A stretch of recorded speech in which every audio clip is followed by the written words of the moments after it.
Chapter number 6 prevention of operation and mismanagement. इसमें overview ये है कि एक तो हमारे को रूल ऑफ मेजॉरिटी या फिर फॉस वर्सेस हार्बोटल रूल याद रखना है। फिर हमारे को एक ये बता रखा है कि डेफिनेशन क्या है ऑपरेशन एंड मिसमैनेजमेंट की, वो हमारे को याद रखना है कि ये एक्ट डिफाइन करते हैं मिसमैनेजमेंट या ऑपरेशन को कैसे। उसका क्या हमारा सेक्शन नंबर 241 आ जाता है। उसमें हमारे को मतलब मेनली ये याद रखना है हमारे को, इसमें मेनली 5 सेक्शन ही है, 241, 242, 243, 244, 245। सेक्शन नंबर 241 की क्या कहता है, एप्लीकेशन टू ट्रिब्यूनल की, हम ट्रिब्यूनल को एप्लीकेशन कब कब दे सकते हैं कि जब हमारे को ऑपरेशन लगेगा कि ऑपरेशन या फिर मिसमैनेजमेंट हो रही है, तो उसकी ये बता रखे कि कब मेंबर्स को लग सकता है कि ये ऑपरेशन या मिसमैनेजमेंट हो रहा है। ठीक है, उसके बाद हमारा आ गया सेक्शन नंबर 244। सेक्शन नंबर 244 में ये बता रखा है कि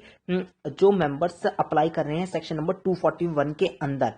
तो सिर्फ वही मेंबर्स या पर्संस अप्लाई कर सकते हैं जिनका सफिशिएंट इंटरेस्ट हो in the affairs of the company. तो उसके लिए ये बता रखा है कि कितने मिनिमम मेंबर्स चाहिए जो कि अप्लाई कर सकते हैं, जिनके पास राइट टू अप्लाई आ जाएगा। उसके बाद आ गया section number 242 powers of the tribunal. मतलब कि मान लो कोई ऐसी कंपनी है जो जिसके फैक्ट्स तो ये कहते हैं कि वो बाउंड अप हो जानी चाहिए, लेकिन जो ट्रिब्यूनल है उसे ऐसा लगता है कि अगर उसने उसे वाइंड अप कर दिया तो वो अनफेयरली प्रीजुडाइज हो जाएगा मेंबर्स या फिर मेंबर्स के अगेंस्ट में। तो हमारे को वो क्या कर सकता है, ट्रिब्यूनल कुछ ना कोई ना कोई ऑर्डर पास कर सकता है ताकि कि वो प्रिवेंशन ऑफ ऑपरेशन या फिर मिसमैनेजमेंट किया जा सके। तो वो ऑर्डर्स बता रखे हैं इस सेक्शन के अंदर। उसके बाद हमारा आ गया section number 243। Section number 243 section number 242 से ही रिलेटेड है। उसमें ये कह रखा है कि अगर मान लो कोई ऑर्डर दिया जाता है क्या करने के लिए, टर्मिनेट करने के लिए या सेट असाइड करने के लिए या फिर मॉडिफाई करने के लिए एक एग्रीमेंट। ठीक है, कोई एग्रीमेंट किसके लिए, कोई मैनेजिंग डायरेक्टर या इन सब लोगों के लिए जो कि एम्प्लॉयड है उन सब के लिए। तो ये ऑर्डर जो पास किया गया है इसके वजह से कोई भी ना तो कंपनसेशन दिया जाएगा ना कोई डैमेजेस दिए जाएंगे उस पर्सन को for the loss of office. दूसरा, जो मैनेजिंग डायरेक्टर या फिर मैनेजर जो है वो जो हटाए गए हैं, टर्मिनेट किए गए हैं या फिर सेट असाइड किए गए हैं, वो 5 साल तक के लिए from the date of order apply नहीं कर सकते, ना अपॉइंट हो सकते, ना एक्ट कर सकते एज द मैनेजिंग डायरेक्टर या फिर मैनेजर ऑफ द कंपनी। फिर आगे सेक्शन नंबर 245। सेक्शन नंबर 245 के अंदर दे रखा है क्लास सेक्शन। क्लास सेक्शन क्या होता है कि अगर मान लो कोई ट्रिब्यूनल को अप्लाई करना चाहता है तो वो कि on the behalf of members या फिर डिपॉजिटर्स अप्लाई कर सकता है फॉर सीकिंग एनी और all of the following orders. इसमें कुछ ऑर्डर्स दे रखे हैं कि अगर मान लो कुछ ये ऑर्डर्स हैं कि जैसे मान लो कि रेस्ट्रेन करने के लिए कंपनी को from committing N act which is ultra vires the articles और मेमोरेंडम्स और ऐसे इस तरीके से और कई सारे ऑर्डर्स दे रखे हैं। तो ये अगर वो ये रोकना चाहता है तो ये क्लास सेक्शन के थ्रू जा सकता है। उसके ये तो हो गया हमारा ओवरव्यू। अब हम स्टार्टिंग से करते हैं कि वो रूल ऑफ मेजॉरिटी क्या है या फिर फॉस वर्सेस हार्बोटल रूल क्या कहता है। तो इसमें ये कहता है कि जो कॉर्पोरेट लॉ होता है वो वर्क करता है प्रिंसिपल ऑफ डेमोक्रेसी से। मतलब क्या हुआ कि मतलब ये इंपॉर्टेंट नहीं है कि कितने नंबर ऑफ इंडिविजुअल्स हैं, ये इंपॉर्टेंट है कि कितने नंबर ऑफ शेयर्स किस इंडिविजुअल ने हेल्ड कर रखे हैं। फॉर इंस्टेंस अगर मान लो 100 शेयर्स हैं तो ये इंपॉर्टेंट नहीं है कि 100 शेयर्स कितने और अगर मान लो वो 10 इंडिविजुअल ने हेल्ड कर रखे हैं तो वो 10 इंडिविजुअल हेल्ड नहीं कर 10 इंडिविजुअल के ऊपर डिपेंड नहीं करता। ये जो रूल डिपेंड करता है वो ये रूल डिपेंड करता है नंबर ऑफ शेयर्स के ऊपर, किसने कितने हेल्ड कर रखे हैं। ठीक है, तो ये हमारा क्या है, बट इसके भी कुछ एक्सेप्शंस होते हैं। इसके क्या एक्सेप्शंस है कि 4 एक्सेप्शंस हैं। अल्ट्रा वायर्स और इलीगल एक्ट्स के केस में ये रूल वर्क नहीं करता। मतलब कि क्या होगा, अगर कोई इलीगल एक्ट्स हो रहे हैं तो हम प्रेफरेंस नंबर ऑफ शेयर्स को नहीं देंगे, नंबर ऑफ इंडिविजुअल्स को देंगे। ट्रांजेक्शन जो कि रिक्वायर कर रहे हैं स्पेशल मेजोरिटी, इसमें हम प्रेफरेंस नंबर ऑफ इंडिविजुअल्स को देंगे ना कि नंबर ऑफ शेयर्स को। Personal rights and fraud of minority exception, ये 4 एक्सेप्शन है। कौन कौन से, अल्ट्रा वायर्स और illegal acts, transaction requiring special majorities, personal rights and fraud of minority exception. उसके बाद आ गया हमारा कि जो मेंबर है जो कंप्लेन कर रहा है उसे ये शो करना पड़ेगा कि उसे ऑपरेशन या फिर मिसमैनेजमेंट या ऑपरेशन लग रहा है वो उसकी अपनी कैपेसिटी में एज अ मेंबर हो रहा है, not in its personal capacity. उसके बाद हमारे को ये बता रखा है कि हम किस चीज को मानेंगे और ये भी कह रखा है कि ये ऑपरेशन होना चाहिए वो एक कॉन्टिन्यूस एक्ट होना चाहिए। ठीक है, up to the date of petition. ऐसा नहीं होना चाहिए कि जब तक पेटिशन आई तब तक वो ऑपरेशन खत्म हो गया। ठीक है, तो मतलब कि there must be a continuous act constituting operation up to the date of petition. फिर हमारा क्या कि how act explained operation and mismanagement, की हम कैसे ऑपरेशन या मिसमैनेजमेंट को डिफाइन करेंगे। तो इसमें क्या कह रखा है कि अगर मान लो affairs of the company have been, मतलब कि इसमें तीनों चीजों की बात कर रखी है, पास्ट, प्रेजेंट एंड फ्यूचर। अगर कोई affairs of the company have been और are been conducted prejudicial to the public interest, या तो प्री जुडिशियल हो पब्लिक इंटरेस्ट के, प्री जुडिशियल हो या फिर ऑपरेसिव हो टू एनी मेंबर, या फिर प्री जुडिशियल हो to the interest of the company. मतलब तीन चीजें, या तो जनरल पब्लिक के लिए प्री जुडिशियल हो, या फिर मेंबर के लिए प्री जुडिशियल हो, या फिर इंटरेस्ट ऑफ द कंपनी के लिए प्री जुडिशियल हो, तो उसे माना जाएगा if the case of operation और मिसमैनेजमेंट। और साथ में क्या बता रहा है फ्यूचर के लिए, कि अगर मान लो कोई मटेरियल चेंज आता है जो कि मैनेजमेंट में आया है या फिर कंट्रोल ऑफ द कंपनी में आया है, एंड दैट, और उस रीजन के वजह से, उस चेंज के वजह से क्या हो रहा है, इट इज लाइकली, ये हो जाएगा कि affairs of the company will be conducted prejudicial to the interest of the members of the company. मतलब कि prejudicial to the interest हो जाएंगे मेंबर्स के या फिर कंपनी के, तो उसे भी हम ऑपरेशन और मिसमैनेजमेंट कहेंगे। उसके बाद आ गया हमारा section number 241, application to tribunal for relief in cases of operation, कि हम एप्लीकेशन कब देंगे। तो इसमें वही लिखना, हमारे को याद रखना है कि ऑपरेशन एंड मिसमैनेजमेंट कब होता है। हमारा क्या, जो मेंबर है कंपनी का, वो कंप्लेन करता है कि जो अफेयर्स ऑफ द कंपनी जो है वो हैव बीन या फिर are being conducted in manner prejudicial to the public interest, या फिर प्रीजुडिशियल है या फिर ऑपरेसिव है टू हिम या फिर any member, any other member और मेंबर्स, या फिर प्रीजुडिशियल है to the interest of the company, या फिर जो मटेरियल चेंज है not being a change brought about by और in interest of any creditors including debenture holders. ये बड़ा अच्छे से याद रखना है हमारे को, कि अगर मान लो कोई मटेरियल चेंज आता है मैनेजमेंट में या फिर कंट्रोल में ऑफ द कंपनी, चाहे वो ऑल्टरेशन किया गया हो बोर्ड ऑफ डायरेक्टर्स में या मैनेजर में या फिर in the ownership of the company share से, तो इन इट्स मेंबरशिप और एनी अदर वे, तो वो बंदा अप्लाई कर सकता है किस चीज के लिए, ट्रिब्यूनल को अप्लाई कर सकता है अंडर सेक्शन 241 कि उसको ये चीज का रिलीफ दिया जाए। लेकिन एक चीज याद रखनी है कि इसके अंदर एक एक्सेप्शन ये है कि अगर मान लो कोई चेंज आता है किस चीज में, या तो ब्रॉट अबाउट किया गया हो किसके द्वारा, या फिर किसके इंटरेस्ट में किया गया हो, क्रेडिटर के इंटरेस्ट में, इंक्लूडिंग क्रेडिटर इंक्लूड करते हैं डिबेंचर होल्डर्स या फिर any class of shareholders of the company, तो उसे हम ये नहीं मानेंगे कि उसके वजह से कोई फ्यूचर में प्रिवेंट ऑपरेशन हो सकता है, ऑपरेशन या मिसमैनेजमेंट हो सकती है। मतलब कि जो क्रेडिटर्स है अगर उनके अंदर कोई चेंज आ रहा है तो हमारे को वो एक्सक्लूड करना है। ठीक है, फिर हमारा यही आ गया कि सेक्शन नंबर 244 आ गया। सेक्शन नंबर 244 क्या कहता है कि हमारे कौन कौन से पर्सन जो हैं या मेंबर्स जो हैं कब कब अप्लाई कर सकते हैं अंडर सेक्शन 241। तो इसमें ये कहा है कि जो मेंबर्स जो कि सफिशिएंट इंटरेस्ट रखते हो in the affairs of the company, सिर्फ वही फाइल कर सकते हैं पिटीशन अंडर सेक्शन 241। अब इसमें ये बता रखे कि कौन कौन से मेंबर्स अप्लाई कर सकते हैं। अब इसमें right to apply under section 241 में चार्ट पे आ जाते हैं। कंपनी हैविंग शेयर कैपिटल, इसमें दो भागों में डिवाइड कर रखा है कि कंपनी जिसके पास शेयर कैपिटल है और एक जो कंपनी जिसके पास शेयर कैपिटल नहीं है। अब जो कंपनी जिसके पास शेयर कैपिटल है उसके केस में एटलीस्ट 100 मेंबर्स या फिर at least 1/10 of the total members, या फिर member holding 1/10 of the issued share capital. तो इन तीनों में से जो भी लेस होगा वो अप्लाई कर सकते हैं। मतलब उनको मिनिमम रिक्वायरमेंट है। मतलब कौन कौन से होगा हमारे एटलीस्ट 100 मेंबर्स की। अगर मान लो कई 2000 लोगों की कंपनी है, मेंबर्स की कंपनी है, तो उसमें से अगर सिर्फ 100 भी अप्लाई कर दे तो भी वो एलिजिबल हो जाएंगे अप्लाई करने के लिए अंडर सेक्शन 241। अगर मान लो कोई 900 लोगों की कंपनी है तो सिर्फ अगर 90 लोग भी अप्लाई कर दें तो वो भी एलिजिबल हो जाएंगे फॉर एप्लीकेशन अंडर सेक्शन 241। और अगर मान लो कोई एक मेंबर है जिसने की मान लो 100 करोड़ की इशूड शेयर कैपिटल है, लेकिन उस एक बंदे ने के ही अपने आप में 10% की शेयर कैपिटल को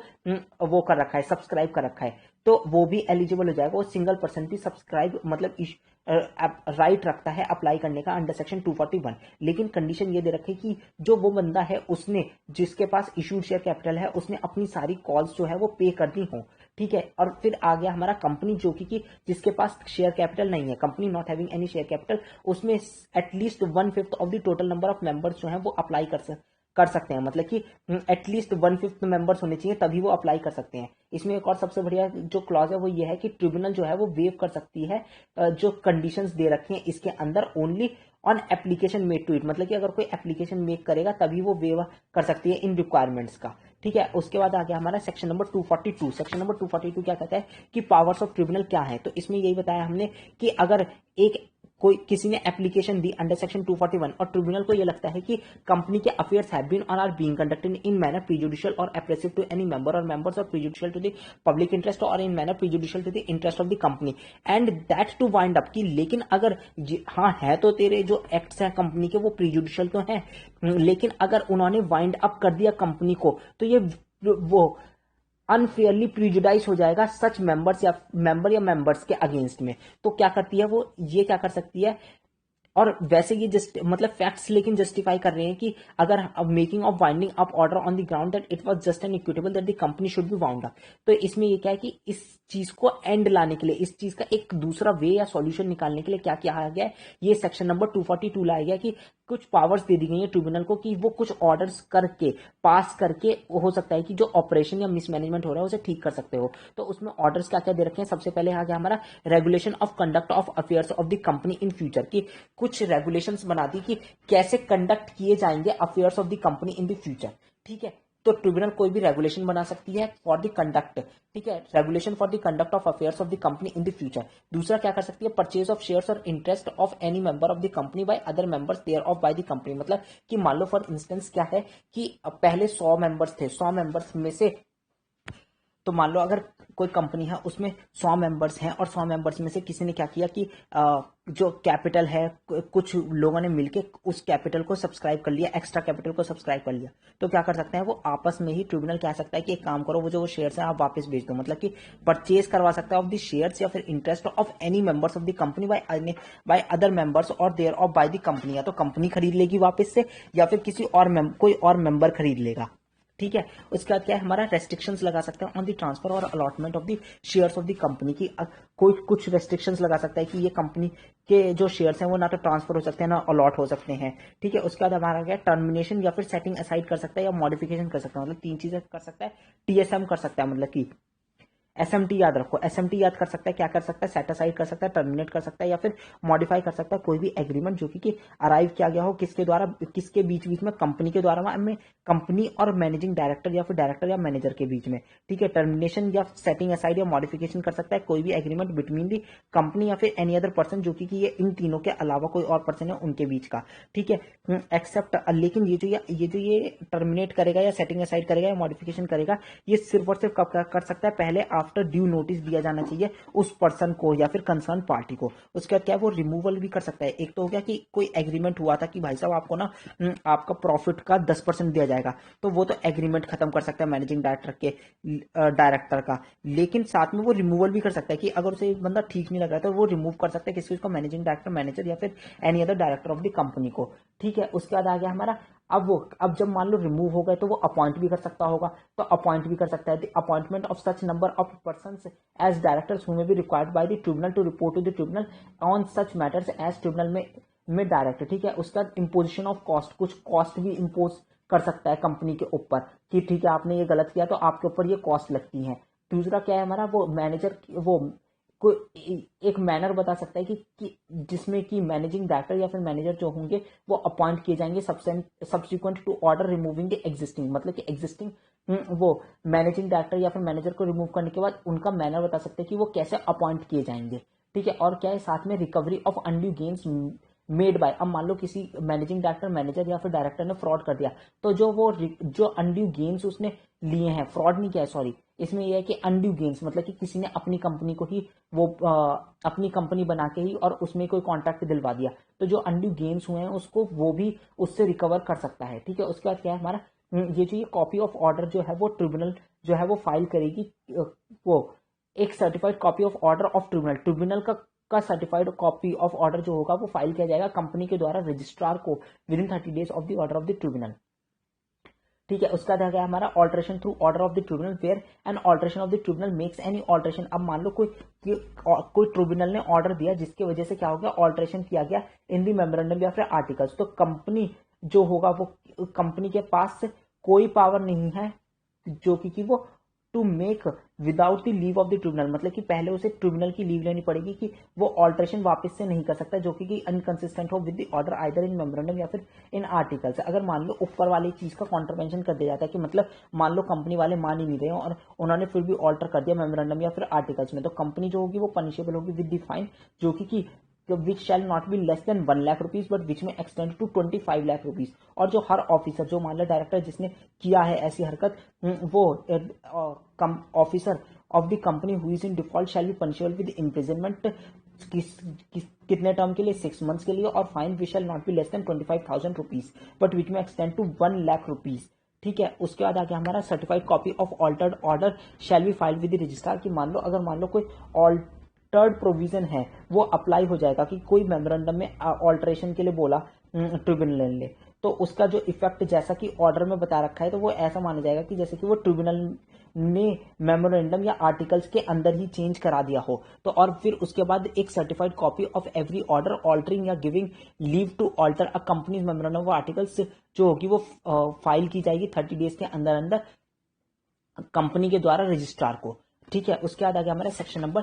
243 क्या क्या कहता है?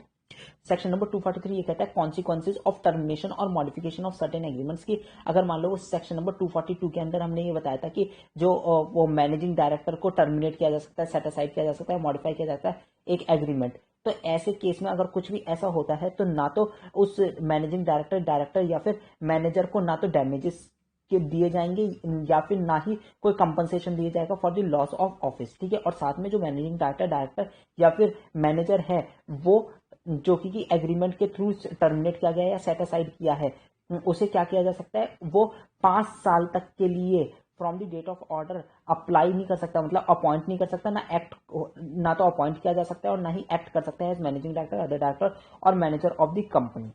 ठीक है, लेकिन अगर मान लो ट्रिब्यूनल ग्रांट कर देती है leave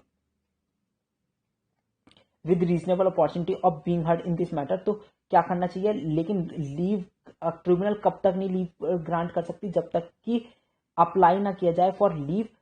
on the central government. ठीक है, अगर मान लो कोई पेनल्टी, अब इसकी पेनल्टी क्या है कि अगर मान लो पर्सन नोइंगली एक्ट कर रहा है तो वही मैनेजिंग डायरेक्टर या फिर मैनेजर की तरह, तो वो पनिशेबल होगा with imprisonment for a term which may extend to 6 months and with fine which may extend to 5 lakh rupees. उसका आ गया सेक्शन नंबर 245 क्या कहता है हमारा? सेक्शन नंबर 245 कहता है क्लास एक्शन, मतलब कि शेयर होल्डर्स या फिर डिपॉजिटर्स ऑफ द कंपनी जो है वो क्या किया जा सकता है, उनके बिहाफ पे भी कई सारे लोग हैं वो मिलके कोई एक एप्लीकेशन मूव फॉरवर्ड कर सकते हैं और वो ये जो फॉलोइंग ऑर्डर्स हैं ये इसको सीक करने के लिए फाइल कर सकते हैं एप्लीकेशन। कौन कौन सी हमारे? सबसे पहले एक तो रेस्ट्रेन करने के लिए कंपनी को फ्रॉम कमिटिंग एन एक्ट जो कि अल्ट्रा वायर्स द आर्टिकल्स या मेमोरेंडम्स ऑफ द कंपनी हो। मतलब कि अगर मान लो आर्टिकल्स में लिखा है कि जो मैनेजर है वो 50 लाख रुपए से ऊपर की सैलरी नहीं ले सकता है, तो हम लेकिन उसे अब 60 लाख रुपए मिल रहे हैं, तो हम ये क्लास एक्शन के थ्रू ये ऑर्डर दिलवा सकते हैं कि रेस्ट्रेन करें कंपनी को फ्रॉम कमिटिंग एन एक्ट जो कि अल्ट्रा वायर्स हो, मतलब कि अल्ट्रा वायर्स मतलब कि जो कि अगेंस्ट हो आर्टिकल्स और मेमोरेंडम ऑफ द कंपनी। ठीक है, फिर to restrain the company from committing breach of any provision of the company's memorandum of articles. ठीक है, अब कमिटिंग एन एक्ट मतलब कि कोई ऐसा नया एक्ट ऊपर वाले में कोई नया एक्ट ऐसा कर रहा है जो कि अल्ट्रा वायर्स की आर्टिकल्स और मेमोरेंडम है, और नीचे क्या है, committing breach of any provision की जो भी प्रोविजन हमारा मेमोरेंडम या आर्टिकल में डाला गया है उसका ब्रीच कर रहा है तो वो भी रेस्ट्रेन करवाया जा सकता है। उसके बाद क्या है हमारा कि to restrain the company from doing an act which is contrary to the provisions of the Companies Act, की मतलब कि अगर कोई कंपनीज एक्ट के अगेंस्ट में जा रही है कंपनी तो उस वो भी रेस्ट्रेन किया जा सकता है। उसके बाद to restrain the company from taking action contrary to any resolution pass by the members. अब मान लो कोई रेजोल्यूशन पास किया गया था मेंबर्स के द्वारा, अब वो उसके अगेंस्ट में अगर कंपनी कोई भी काम करती है तो वो भी रेस्ट्रेन कराया जा सकता है। To restrain the company and its directors from acting on such resolution, की अब मान लो ये हो कि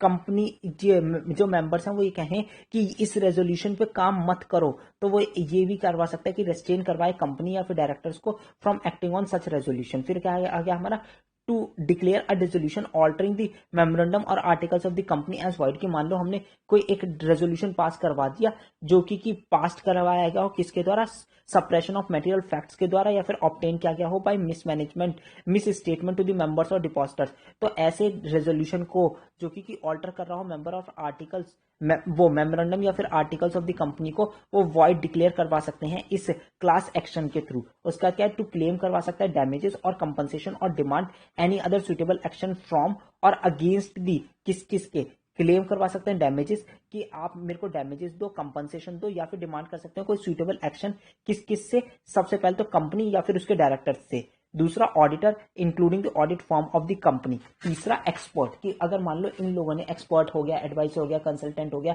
any other person for any other incorrect और मिसलीडिंग स्टेटमेंट। ठीक है, उसके बाद आ गया हमारा रिक्वायर्ड नंबर ऑफ मेंबर्स।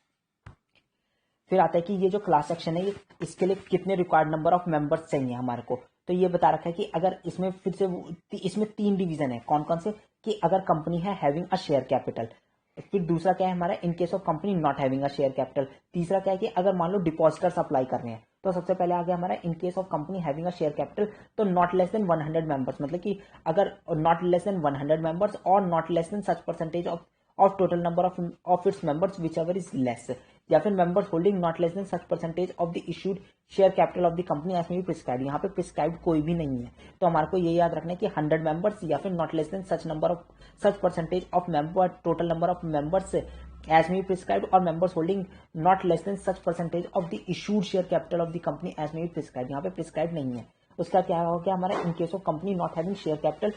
तो इसमें क्या है not less then 1/5 of the total number of members, मतलब कि जो ये आ गया हमारा ये बिल्कुल सेम एज सेक्शन नंबर 242 है, बिल्कुल एग्जैक्ट, बस वहां पे जो है वो 1/10 बता रखी है परसेंटेज, यहाँ पे परसेंटेज बताई नहीं गई है। ठीक है, अब आ गया हमारा requisite number of depositor. Depositors के केस में क्या है हमारा, सबसे पहले नॉट लेस देन 100 डिपॉजिटर्स और not less than such percentage of total number of depositors as में प्रिस्क्राइब, यहाँ पे प्रिस्क्राइब लिमिट है 5%, जो कि मेरे को लगता है कि हमने ये जो क्रैकर है पंकज गर्ग सर की उसमें दे रखा है, तो इससे लिया है, कहीं पर अगर कोई चेंज होगा तो हम वैसे चेंज कर लेंगे। और डिपॉजिटर और depositors to whom the company owns such percentage of total depositors of the company as में प्रिस्क्राइब, और प्रिस्क्राइब परसेंटेज है 5%। ठीक है, फिर क्या रिक्वायरमेंट, फिर आ गया हमारा requirement for consideration of application, tribunal shall take into account whether member और depositor is acting in good faith, any evidence before it as to the involvement of any person other than directors और officers, ये सब तो बेकार की चीजें हैं। अब आ गया हमारा in case of admission of application. ठीक है, एडमिशन, जब हम एडमिशन कर रहे हैं एप्लीकेशन का, तो public notice shall be served on admission of the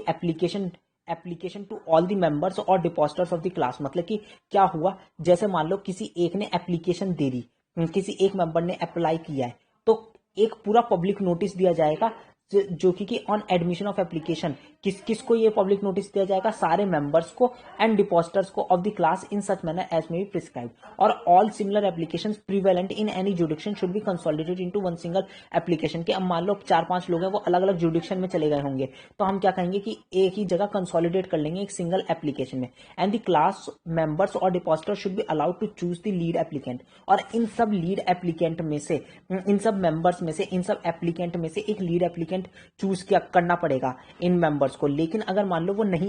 choose कर पा रहे हैं, एक unable to come to a consensus, तो ट्रिब्यूनल के पास पावर है, वो अपॉइंट करेगा एक लीड एप्लीकेंट जो कि इंचार्ज होगा प्रोसीडिंग्स का फ्रॉम द एप्लीकेंट साइड। ठीक है, 2 class action application for the same cause of action shell not be allowed, मतलब कि क्लास एक्शन एप्लीकेशन सिर्फ और सिर्फ एक अप्लाई की जा सकती है, किसके लिए, फॉर एक सिंगल कॉज ऑफ एक्शन के लिए। फिर आके हमारा कॉस्ट और expenses connected with the application for class action shall be defrayed by the company और any person responsible for any oppressive act, मतलब कि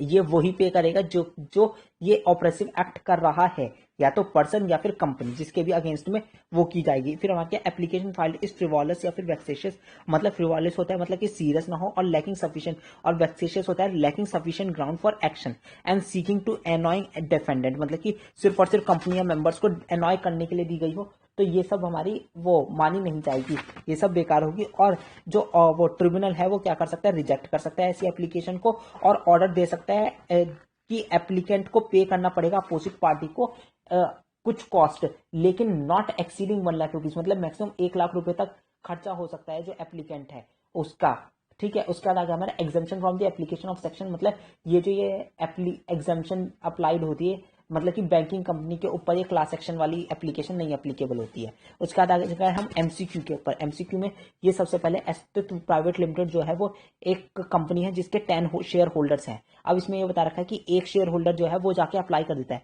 तो इसमें हम वो आएंगे सेक्शन नंबर 241 के ऊपर, वो सेक्शन नंबर 242 के ऊपर। सेक्शन नंबर 242 क्या कहता है कि अगर कंपनी हैविंग शेयर कैपिटल, तो हम ये देखेंगे कि क्या कंपनी ये हैविंग शेयर कैपिटल है, क्योंकि हाँ इसमें ये दे रखा है कि a member not having less than 1/10 of the share capital, तो मतलब कंपनी हैविंग शेयर कैपिटल वाले कॉलम में जाएंगे, उसमें क्या देखेंगे हम, एटलीस्ट 100 मेंबर्स और 1/10 ऑफ द टोटल मेंबर्स और 1/10 of the total share total issued share capital whichever is less, इन तीनों में से जो भी लेस होगा। तो 1/10 कितना होगा हमारा, 10 लोगों का एक मेंबर, तो वो अप्लाई कर सकता है। तो हमारा का इसका जो आंसर होगा वो सी होगा, a member can apply being 1/10 of the total number of members. फिर आगे हमारा, with home will the central government file an application if it is of the opinion that such a scheme is not in public interest. मतलब कि यहाँ पे हम एक जगह यहाँ पे थोड़ा सा छूट गया सेक्शन नंबर 241 के अंदर, कि हमारा सेक्शन नंबर 241 के अंदर ये देखा है कि सेंट्रल गवर्नमेंट खुद भी अप्लाई कर सकती है ट्रिब्यूनल को, ठीक है, ट्रिब्यूनल को अप्लाई कर सकती है अगर उसे लगता है कि जो अफेयर्स ऑफ द कंपनी है वो कंडक्ट किए जा रहे हैं prejudicial to the public interest, ठीक है, तो ये ट्रिब्यूनल को कर सकती है। तो इसमें भी यहाँ पे आंसर होगा इसका बी, इट में file an application before the tribunal. फिर आगे हमारा क्वेश्चन नंबर 1 डिस्क्रिप्टिव वाला, एबीसी लिमिटेड प्राइवेट लिमिटेड है जिसके की 8 शेयर होल्डर्स हैं। अब इसमें ये कह रखा है कि क्या एक मेंबर अप्लाई कर सकते हैं, मतलब कि एक मेंबर जो कि होल्ड कर रहा है 1/10 ऑफ द शेयर कैपिटल, वो less than 1/10 of the share capital, क्या वो अप्लाई कर सकते हैं? हाँ, क्योंकि इसके जो टोटल नंबर ऑफ मेंबर्स हैं वो 1/10 किए जाएंगे तो वो एक मेंबर आएगा, तो वो एक मेंबर भी अप्लाई कर सकता है, ठीक है। तो हम इसका डिस्क्रिप्टिव क्वेश्चन का आंसर दे देंगे। इसमें ये बताएंगे कि सेक्शन नंबर 244 का रेफरेंस होना चाहिए और साथ में सेक्शन नंबर 241 का रेफरेंस होना चाहिए कि under section 244 of the Companies Act 2013 in case company having share capital the following members have the right to apply, कि ये हमारे को जो मिनिमम नंबर ऑफ मेंबर्स है ये बता तो रखे हैं सेक्शन नंबर 244 में, लेकिन ये जो मेंबर्स हैं ये अप्लाई करेंगे to the tribunal under section 241। तो ये इन दोनों सेक्शंस का हमारे को वो देना रेफरेंस। उसके बाद आगे हमारा क्वेश्चन नंबर 2, इसमें ये बता रखा है कि क्या है हमारे issued and paid up share capital of MNC limited जो है वो 5 करोड़ है, consisting of 5 lakh equity shares of 100 रुपए each. The company has 500 members, मतलब कि 500 मेंबर्स है तो हमारे को याद रखना है इसका 1/10 हो गया 50, मतलब कि मिनिमम 50 मेंबर्स को अप्लाई करना ही करना है। अब petition was submitted before the tribunal signed by 80 members, तो मतलब कि 80 मेंबर्स अप्लाई कर रहे हैं, तो मतलब कि वो उनके लिए फर्स्ट केस में तो ये वो अलाउड है, ठीक है। Number of members making the petition 80, amount of share capital held by the members making the petition 10 lakh rupees. The petition shall be valid if it has been made by the lowest of the following, क्या क्या 100 members और 50 members और members holding 50 lakh equity shares being 1/10 of the 5 crore. तो हमारा क्या हो गया, हमारा इस 80 मेंबर्स जो है वो मीट कर जाएंगे एलिजिबिलिटी क्राइटेरिया को, तो वो अप्लाई कर सकते हैं अंडर सेक्शन 241। और ये जो क्राइटेरिया दे रखी है वो स्पेसिफाइड क्राइटेरिया, एलिजिबिलिटी क्राइटेरिया जो है वो स्पेसिफाइड है अंडर सेक्शन 244। लेकिन अगर मान लो यही पे ही ये मेंबर जो रह जाते हैं वो 40 रह जाते हैं तो वो नहीं कर सकते, तो पेटिशन जो होगी वो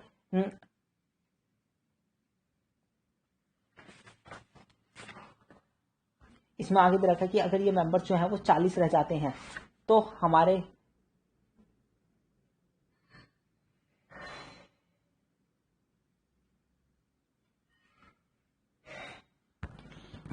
अगर इसमें ये रखा है कि अगर मान लो ये जो मेंबर्स हैं बाद में 40 लोग विड्रॉ कर लेते हैं, तो इसमें ये बहुत इंपॉर्टेंट है क्या कि ये जो ये कंसेंट है to be given by the shareholders, ये सिर्फ और सिर्फ at the beginning of the proceeding चाहिए, मतलब कि जब हम एप्लीकेशन डाल रहे हैं तब देखा जाएगा, उसके बाद नहीं देखा जाएगा। तो जो विड्रॉल ऑफ कंसेंट है bye the share holders during the course of proceedings, ये इफेक्ट नहीं करेगा मेंटेनेबिलिटी ऑफ द पेटिशन को, ठीक है मार्के, ये इफेक्ट नहीं करेगा, ये बिल्कुल भी इफेक्ट नहीं करेगा मेंटेनेबिलिटी ऑफ द पेटिशन को, ठीक है। उसके बाद आगे हमारा क्वेश्चन नंबर 3। क्वेश्चन नंबर 3 क्या कह रहा है कि एक ग्रुप ऑफ शेयर होल्डर्स हैं जो कि कंसिस्ट कर रहे हैं 25 मेंबर्स, डिसाइड कर लेते हैं फाइल करने के पेटिशन, ठीक है। उसके बाद आगे हमारा कंपनी के पास टोटल मेंबर्स हैं 300, तो and group of 25 members holds 1/10 of the total paid up share capital accounting for 1/15 of the issued share capital, मतलब कि 1/15 of the issued share capital जो है इन्हीं के पास है। The main grievance of the group is due to mismanagement by the board of directors, the company is incurring losses and the company has not declared any dividend even when the profits were available in the past years, ठीक है। अब इसमें ये बताना है कि क्या admit कर ली जाएगी और अगर मान लो एडमिट कर भी ली जाएगी तो क्या उसे रिलीफ दिया जाएगा, तो इसमें हमारे को यही बताना है सेक्शन नंबर 240। यहाँ पे ये कह रहे हैं कि जो मेंबर्स हैं वो अब ग्रुप ऑफ शेयर होल्डर्स की बात कर रहे हैं, तो यहाँ पे मेरे हिसाब से क्लास एक्शन की बात होनी चाहिए। यहाँ पे सेक्शन नंबर 244, ये फिर से सेक्शन नंबर 244 पे ही आया है ये वापस से, तो हमारे को सेक्शन नंबर 244 पे जाना है कि ये सारी हमारे को एलिजिबिलिटी क्राइटेरिया बताना है एज पर सेक्शन 244, और फिर tribunal on application made to it, और ये सबसे इंपॉर्टेंट है कि अगर ट्रिब्यूनल जो है वो वेव कर सकता है, और साथ में हमारे को याद रखना है कि वेव कर सकता है अगर किसी ने उसको एप्लीकेशन दी गई हो, और साथ में जो ये शेयर होल्डर जिसकी शेयर कैपिटल होती है वो तभी अप्लाई कर सकता है जब उसने पूरे के पूरे कॉल्स पे कर दिए हो। ठीक है, as regard to the relief, अब बात करते हैं रिलीफ की। तो रिलीफ में ये कहना चाह रहा है कि रिलीफ जो है उसे वो नहीं मिलेगा, क्योंकि इसमें हमारे को स्पेसिफिकली बता रखा है कि जो कॉन्टिन्यूस लॉसेस होते हैं वो उसके लिए हम ये प्रिवेंशन या ऑपरेशन की एप्लीकेशन नहीं दे सकते हैं। और अगर मान लो कोई डिक्लेयर करना भूल जाए डिविडेंड को, या फिर ना डिक्लेयर करे डिविडेंड को, तो वो भी ऑपरेशन में नहीं आता है हमारा। फिर आगे हमारा क्वेश्चन नंबर 4 क्या कहता है, अ ग्रुप ऑफ मेंबर्स, एक XYZ लिमिटेड है, उन्होंने फाइल किया एक पेटिशन बिफोर द ट्रिब्यूनल, जो कि एली करें various acts of operation and mismanagement by the majority of shareholders of the company. The petition group hold करता है 12% of the issued share capital of the company. During the pendency of the petition some of the petition groups holding about 5% issued share capital वो क्या करते हैं, dissociate कर लेते हैं। तो इसमें वही हमने अभी ऊपर पढ़ा था, तो अभी ये देखते हैं। The argument of the majority share holders that the petition may be dismissed on the ground of non availability of non maintainability is not correct. The proceeding shall continue irrespective of the withdrawal of consent by some petitioners. मतलब कि हम सिर्फ और सिर्फ starting में देखते हैं। ये चीज किस में दे रखी है, सुप्रीम कोर्ट के जजमेंट में दे रखी है, Rajahmundry electric corporation versus V Nageswara Rao का ये जो केस है सुप्रीम कोर्ट का, इसमें दे रखी है। ठीक है, तो it would not affect the right of the applicant to proceed with the petition, thus the validity of the petition must be judged on the facts as they were at the time of presentation। तो मतलब कि ये line सबसे important है कि validity of the petition, validity of the petition जो होगी वो जज की जाएगी on the facts that they were present at the time of the presentation, neither of the rights of the applicant to proceed with the petition not the jurisdiction of the tribunal to dispose it of on its merits can be affected by events happening subsequent to the presentation of the petition। मतलब कि ना तो right of the applicants हटेगा, ना ही जुडिक्शन of the tribunal जो होगा उसके पास जुडिक्शन आ जाएगा कि वो डिस्पोज ऑफ करे, ऐसा भी नहीं होगा। ठीक है, इसमें जो एग्जांपल्स दे रखे हैं बीच बीच में चैप्टर के, वो एक अलग वीडियो में बनाएंगे हम।